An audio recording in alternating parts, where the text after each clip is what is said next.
Hey guys, welcome back. So for today's video, we're going to be talking about some of my favorite current drugstore products. I want to kind of do a top 5 under 5, but a couple of the ones I wanted to tell you guys about were actually a little over $5, but still everything in this video is very affordable, under 10. So I felt like it was still worth mentioning. I have done these type of videos before talking about my favorite holy grail drugstore products, but these are kind of newer current favorites that I've really been enjoying, that I've worked into my everyday routine. I do kind of want to make this a little mini series because all the ones I'm talking about today are face products. Maybe I can do another category over eyes and lips if you guys are interested in that, and just talk about my top 5 favorites from those categories. Just let me know by giving this video a thumbs up or in the comments down below which one you would like to see next. And also, I'm wearing the same hat again. I am just struggling with these bangs. They are driving me crazy. I regret so much cutting them at the end of the year.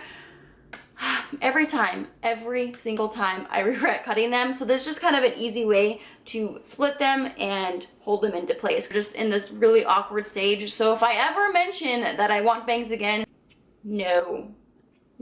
So yeah, that's the story. That's why I'm wearing the hat again. You guys probably don't care. Just one more time, I don't want to sound like a broken record and constantly talking about this, but this is the E.L.F. foundation stick. And if you guys watch my previous videos, it was probably over a month ago now, but I compared this to the Makeup Forever foundation stick, and since then, you guys, I have been loving this foundation stick. Now keep in mind, I totally forgot to mention that video that I do have more normal to dry skin. So if you have oily skin, I have no idea how this would work out for you.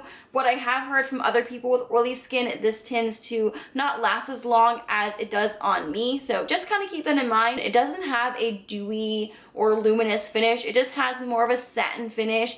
I find that it is pretty long lasting. I always use a primer, I set it with the powder, and I use a setting spray. So those are kind of things that really help my makeup last all day. I mean, the fact that it is in a stick form just makes it so fast and easy to apply, which is why I reach for this product so much. I'm actually wearing it today. I wear it most days because I find that this color matches me very well. One of the cons to this foundation stick is the color selection. It's very limited, which kind of sucks, but if you can find your shade, I definitely think it's worth picking up. It's only $6 and it just makes the application so much faster and easier. So those of you who don't have a lot of time to spit on your makeup, especially in the mornings, maybe before work, whatever it may be, this is the way to go. It's so fast.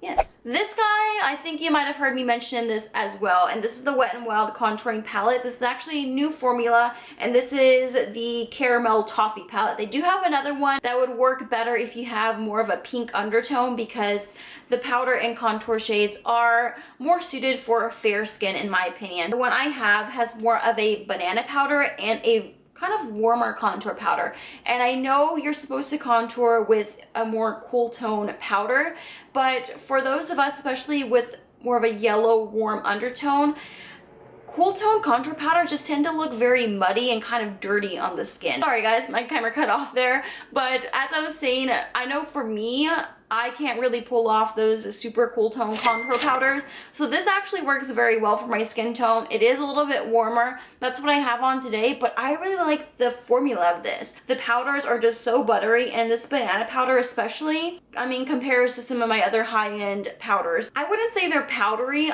In my opinion, they're very creamy and buttery, but I don't know, you guys just have to try them. That's what I have to highlight underneath my eyes as well. It's super affordable. I think this is maybe around $5 or less. Now this little guy I've actually had in my collection for a while, and more recently I decided to pick it up, and I just love rediscovering products that you might have forgotten in your collection. So this was definitely one of them. This is by Makeup Revolution, which is kind of a newer brand to us in the States, I believe. You can find it at Ulta, and it's all super affordable. This is one of their baked bronzers. This is in the color Rockin' World. I like using this bronzer not only to bronze up my skin, but actually as an eyeshadow. It's just such a pretty kind of coppery, bronzy shade, especially if you pack it onto the lid or even use it in the crease. It's a very, very bronzy. So this one would probably only work for those of you with more of a medium to deep skin tone, because I just feel like for fair skin, this probably wouldn't be the best bronzer for you, but you can always get away with using it as an eyeshadow still. I just like little multitasking products like like this, and this is one I've been reaching for a lot. I actually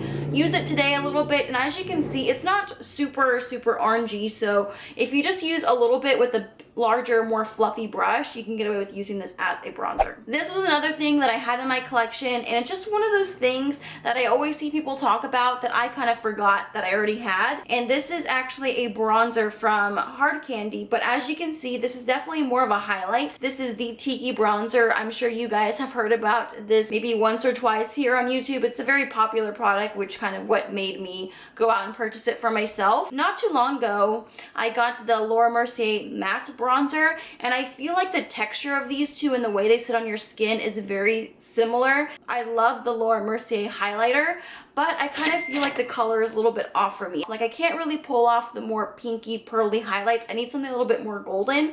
So that's why I like the Tiki one, because it's the same type of formula, but it's kind of more of a golden highlight. So it looks a little bit nicer on my skin tone. Well, you can't really see it there, but it looks really nice on the skin. It's a very subtle highlight, so I feel like this is really nice, especially for those of you with more textured skin. It's not going to emphasize those larger pores or bumps that you might have around your cheeks. It's just a very soft looking highlight. So this guy I've actually been testing out for a couple months now, and this is by Maybelline. It's their new Master Fix setting spray, and basically this is supposed to help your makeup lasts a lot longer. It is an oil-free setting spray. As you guys maybe can hear, I'm actually almost out of it because I've been using it basically every day, especially just for work or days that I just do simple makeup. This is the one I like to use just because I like to save my high-end makeup setting sprays for more special occasions. I like having these drugstore options around just so I don't feel guilty about using them every day. I have put to the test, and it really does help your makeup last a lot longer. Now keep in mind, I do have more normal skin, so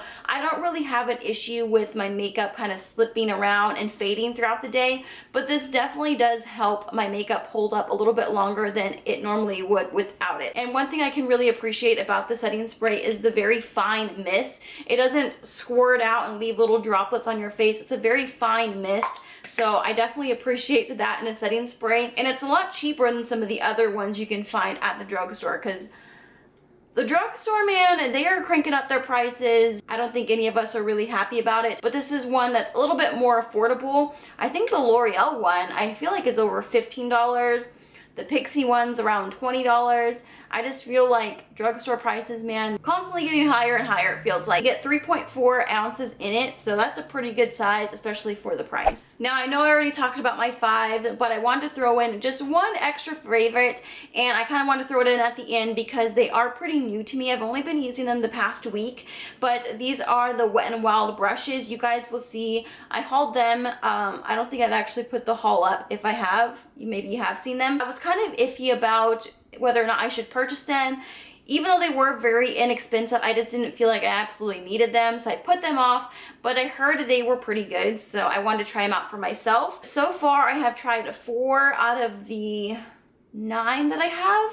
I don't have quite a few now, but the only thing I don't like is how they don't have the name of the brush, but I'm pretty sure this was called a powder brush. This one I actually really like for applying blush. It just, I don't know, I'm really surprised at how good these brushes are. This one I think was probably the contour brush, and I use it today, and I really like the way it applies my contour. I recently got a new Morphe brush that was similar to this one, and I like this one more than the Morphe one, and this was only like $1.99. And these two little guys are eye brushes. This one I believe was the small concealer brush.